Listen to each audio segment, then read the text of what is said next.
13 to 21. Someone in the crowd said to him, "Teacher, tell my brother to divide the family inheritance with me." But he said to him, "Friend, who set me to be a judge or arbitrator over you?" And he said to them, "Take care.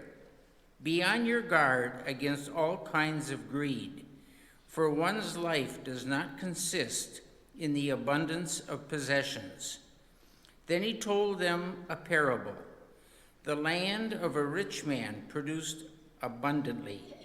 And he thought to himself, "What should I do? For I have no place to store my crops." Then he said, "I will do this.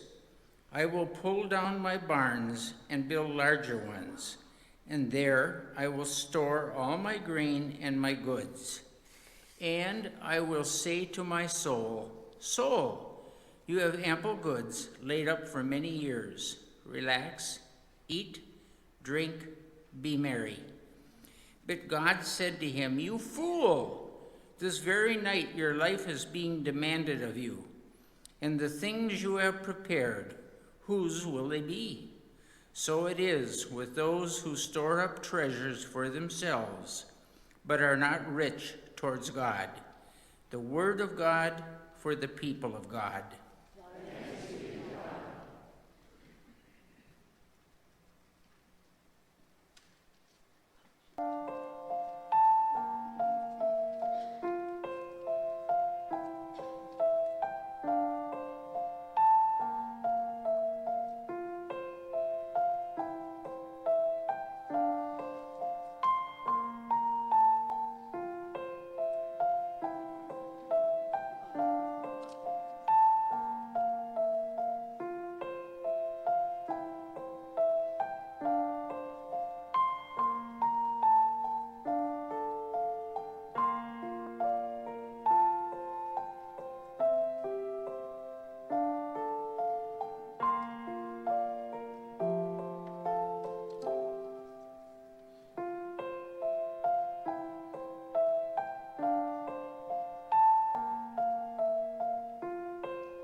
Would you pray with me? Now let the words of my mouth be acceptable in thy sight, O Lord, my rock and my redeemer. Amen. Well, good morning and welcome to this third message. There's 4 messages in this series. This will be the third one. Next week we'll have a week off as we have guest pastors, and then we'll finish up the week after. And we've been using as a guide for this series a little book by Adam Hamilton called Enough, Discovering Joy Through Simplicity and Generosity. So the first week we looked at themes around the 2 disorders of the heart that are so prevalent in our culture. The first is affluenza, which is this yearning for more and more stuff. And the second is credititis, which comes from our going ahead and getting that stuff, whether we can pay for it or not. We buy now and pay later, and we get into debt. And it's hard to find joy when you're in a place of debt. Last week we looked at some biblical principles for handling our finances, and we sent you home with a list of those biblical principles. The first of them was to put God first in your giving and in your living. And then there were others that you were invited to look at as you went home that day. And we also gave you a goals worksheet and a budget so that you could do some work thinking about what it is that you want to do with your money. And how is it that you get to that place of doing what you want to do? And today we look at cultivating contentment. We're just going to look at how do we become more content with what we already have. One of my favorite preachers and teachers is Jonathan Ortberg. And he tells wonderful stories about his children. One is about his children and the place they wanted to go more than any place else when they were little, when they would go out to eat. So when your kids were little, where did they want to go when you took them out to eat? McDonald's, everybody knows the answer, right? If you've ever been around a kid. They always wanted to go to McDonald's, and they always wanted to get the same thing. And what do you think they wanted to get? Oh, look at you. See, you're halfway there. We can just quit right now. So they would get Happy Meals. So what's a Happy Meal? I don't know what it is today. It's probably in a little bag. It used to be in a little box. And it used to be a little wad of chicken nuggets and a little wad of French fries and a soda. And then they got wise to nutrition, and so they changed the French fries, I think, to apple slices, and the soda is now juice.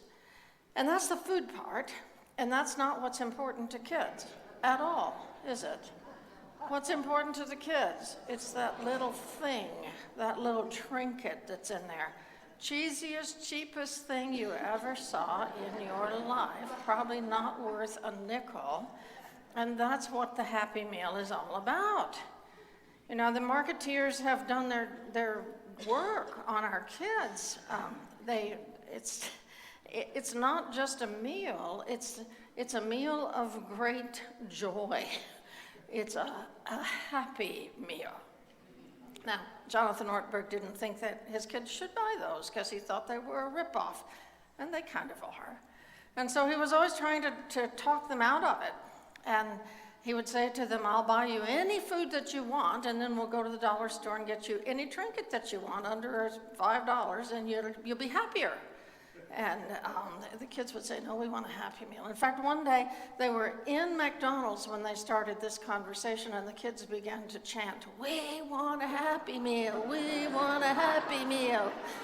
And he was so embarrassed, but he always caved, and they always got a Happy Meal. And here's what he said about it. He said it did make them happy for about a minute and a half. That's about how long it lasted. That contentment just wore off really, really quick. And Ortberg says about that, he says, no young adult ever came back to say to their dad, gee, Dad, remember that Happy Meal you gave me? That's where I found lasting contentment and lifelong joy. I knew if I could just have that Happy Meal, I would be content for a lifetime, and I am. Thank you. There'll be no need for therapy for this boy. That never happens. In fact, the only people that really get lasting happiness from the Happy Meals is the McDonald's people. And Ortberg goes on to say, you ever wonder why Ronald McDonald has that stupid grin on his face? It's all those Happy Meals. I actually went and looked up how many Happy Meals were sold, and the last time I could find was 2018. In 2018, that company sold 3.2 million Happy Meals every single day. Ortberg goes on, you would think kids being fairly bright these days, sooner or later they would catch on to this deal and say, you know, I keep getting these Happy Meals and they don't give me lasting happiness. I'm not going to be a sucker anymore. I'm not going to set myself up for frustration and disappointment anymore, but it never happens. They keep buying Happy Meals and they keep not working.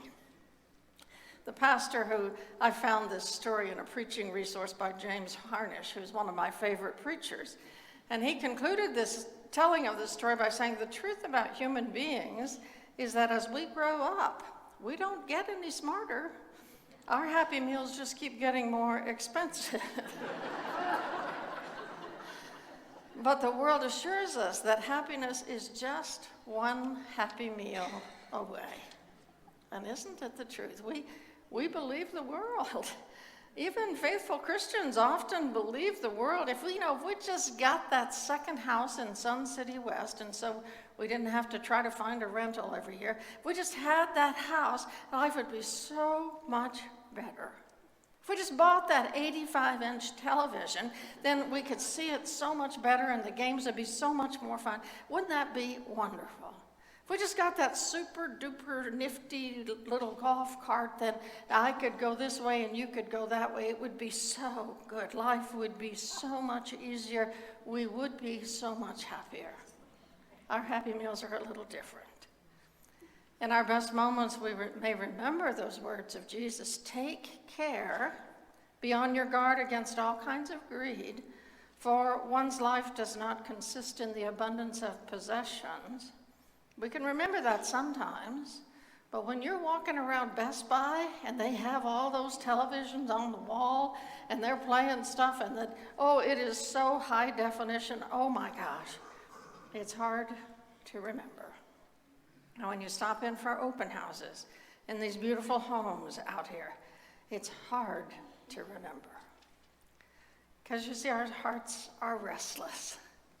We work to get the things we want, and then as soon as we've got them, we want something more. So we get the house, and then we want granite countertops, or we want new appliances. Or we get the TV, and then we need to have surround sound, or we need to have a better Cox cable package. Few of us are really content with what we have. Now, discontent is not always bad. There are some kinds of discontent that are wholly discontent. We have built into us a discontent that pushes us to reach out to God. Some theologians say we have a God-shaped hole in our soul. And until it's filled with God, we are discontent and searching for God. We have a yearning to know God more deeply, to love God, to love our neighbor, to grow in grace and wisdom, and all of that is wholly discontent, the kind of discontent that propels us to move forward in our relationship with God. But other kinds of discontent may not be so helpful, like when we get discontented with things that really should give us satisfaction and joy. Our spouses, our children, our friends, our church. You know, sometimes as you watch other people living out their lives and you look at your own life, it just doesn't look as spiffy as it once did.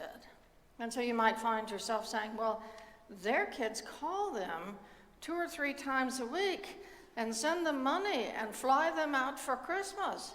What's the matter with our kids? Don't we deserve better than this? Her spouse buys her flowers all the time. What's the matter with mine?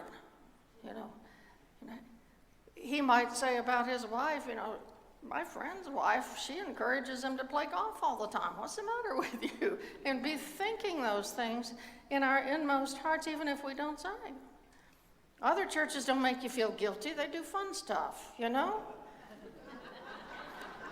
So you walk around thinking, I deserve better than I've got. And then it's just impossible to see what you already have and to be thankful for it. Paul, the apostle, had so many reasons to wish for a different kind of life. You know, have you ever read the book of Acts? All the things that happened to him. He was beaten, he was imprisoned, he was shipwrecked, he barely escaped with his life over and over again. He was lowered over the city walls in a basket because people were after him. And yet he wrote this letter to the Philippian church, and he wrote it from prison. And here's what he said. Not that I am referring to being in need, for I have learned to be content with whatever I have. Do you hear those words? I have learned to be content with whatever I have. I know what it is to have little, and I know what it is to have plenty. In any and all circumstances, I have learned the secret of being well-fed and of going hungry, of having plenty, of being in need. I can do all things through him who strengthens me. Did you hear that Paul didn't know at first how to be content? He had to learn how to be content. His life taught him how to be content. If Paul could learn in the midst of all that stuff that was going on with him, surely you and I can learn to be content in the middle of the lives that we're living. And Adam Hamilton has some specific suggestions for learning to be more content. The first one is, he says, when you begin to feel discontent with something, remind yourself that it could be worse. That sounds goofy, doesn't it? But you're walking out and you're looking at your 10-year-old car and the paint's chipped and you get in and there's stains and it's tempting to say, man, I wish I had a car like them. I wish I had a new car. This is an old car. But Hamilton's invitation is to say instead, you know, it could be worse. I could have a car payment that I can't afford. I could have a car that won't start. I could have a car that I can't depend on, that breaks down in the middle of nowhere. And when you find yourself being made crazy by your spouse, that happens a lot, actually. You can say to yourself, really, if you think about being married, that happens, doesn't it? It happened in my marriage a lot. You say to yourself, well, I wish I had a husband like she has, but I could have a husband with a wandering eye. It could be worse.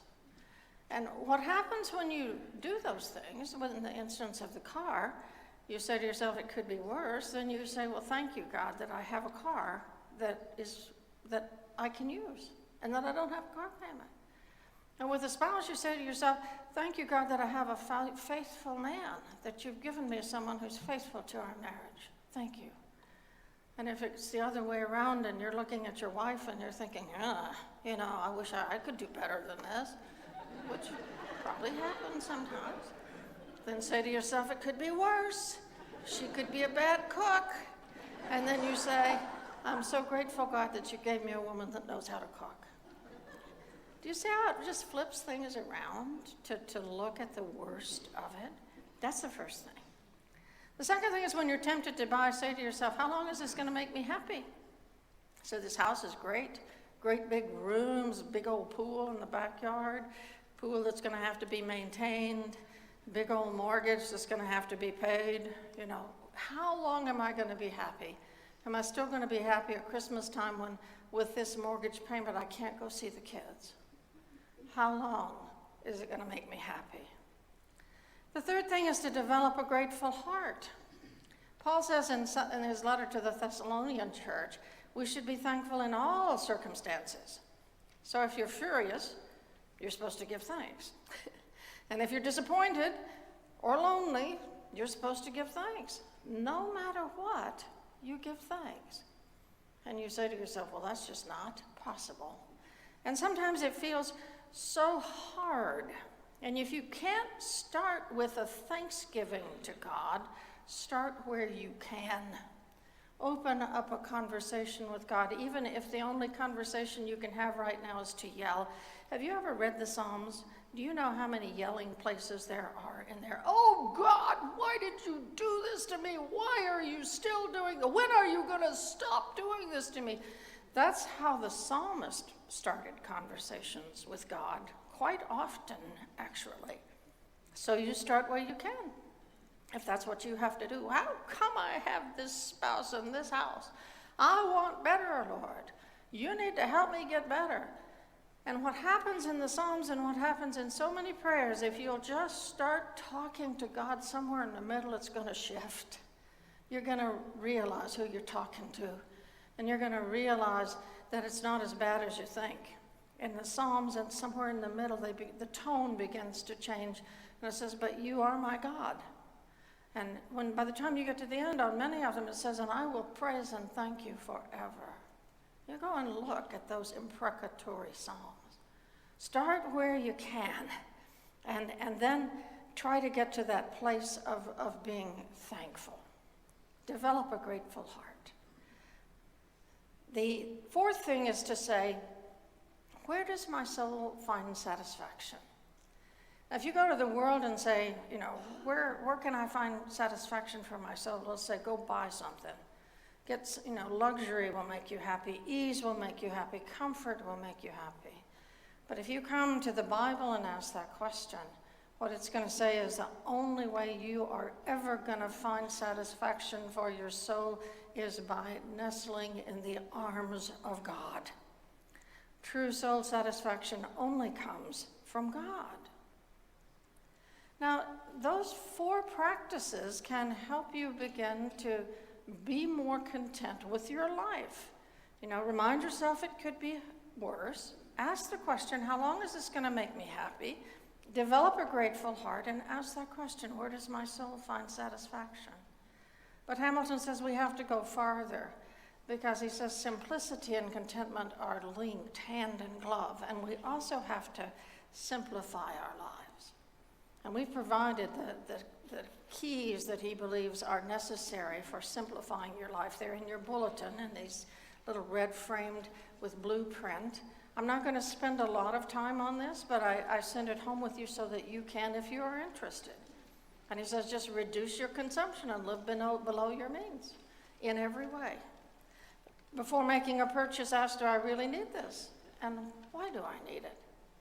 Use something up before buying something new. One of the delights of the rummage sale for me is buying things that have already been used for maybe for a long time, and knowing that you're not spending much, and you're getting something that has given somebody else a lot of pleasure over time. I bought an Ethan Allen bed frame. I haven't had a bed frame ever, and I bought an Ethan Allen bed frame for $25, and I'm going to enjoy that. I wouldn't enjoy it if it cost $800 and I wouldn't buy it. But for $25, I can enjoy it. It's been used before, and that's fine with me. Plan low-cost entertainment that enriches. There's plenty of that around here. And then finally, the hard one in number 5. Ask yourself, are there major changes that would allow me to simplify my life? And Hamilton really goes deep on this. He says, like, if you're not able to put God first, then what do you need to do about that? He says, you've got 2 cars, sell them, buy one that you can afford to buy without a car payment. He says, if you're in a big house, consider downsizing. Now, many people here have had to mandatorily downsize, and that's not fun. But if you are in a large abode and you're having trouble putting God first, maybe you should consider that. I mean, he really pushes the limit on this. Says things that I would never dare say on my own. So take that home and take a look at it. I got thinking about the fires in California. I've seen so many people on television in the last month or so, maybe longer, who had to evacuate with so little notice. They got an alert on their phone, or somebody knocked on the door and they had to be out of there 15 minutes later. I wonder what is important enough to us that we would want to take it. When you get the evacuation order, you want food and water, you want your important papers. What else would you want? And I got to thinking about that, and I thought, I want my pictures, the pictures of my kids when they were little, because they're not in the cloud, they're only in the albums. And I would want to have those. What would you want? You can't take your furniture, you don't need that. Don't really need most of your clothes. If you can think through that moment of choosing, then you'll have a much better idea about what's really important to you. There's an old rabbinic story about a man who became so discontent with his life, he just decided to walk away from it. He walked away, he was tired of doing that same work, he was tired of his family, and so he got up one morning and he started his journey toward that magical city where the one he had dreamed about, where things would be perfect. And he walked all day long down the path, and walked until he got to a forest, and there he spent the night. And before he went to bed that night, he pointed his shoes, put them in the middle of the path, and pointed them in the direction that he'd been walking, so that he wouldn't get disoriented and get turned around. Unfortunately, someone came in the middle of the night and turned his shoes around. He never knew. So he got up the next morning, and he began to walk in the direction that his shoes were pointed. And he walked all day, and he could see eventually a city in the distance. It wasn't as big as he thought it would be. And it began to look familiar, and he drew closer and closer, and he walked into the city, into some streets that seemed pretty familiar, and walked down a street that seemed quite familiar, and to a house that he certainly had known before, and opened the door and was greeted by a family. And he walked into that house, which was the house he had left the previous day, and lived happily ever after. What had changed? Not the house, not the family, just his perspective had shifted. And here's the thing about that. If we will ask God to do that with us, if we'll ask God to turn our shoes around and point our restless hearts back toward God, God will do that for us. And we will eventually learn to be content with what we have and not be on this endless search for more. We're going to help you with that. As you leave today, you're going to receive one of these little key tags. On one side are familiar words. It says, chosen, blessed, and loved, it is enough. And that'll ring your heart bell. On the other side, there's a prayer. Loving God, remind me that I don't need most of what I already have. Help me remember to be grateful for and generous with all you've already given, that I might discover my true joy in you. Amen. We invite you to put this on your keychain. And when you're thinking about buying a car or a house, pull it out and look at it. One guy in the 4 o'clock service says, I'm going to glue it to our credit card. And I said, it won't go in the slot. And he said, I know. So keep that with you as a reminder of these messages and this effort that we're making. Teach yourself to be content with what you have, because then you will find true joy.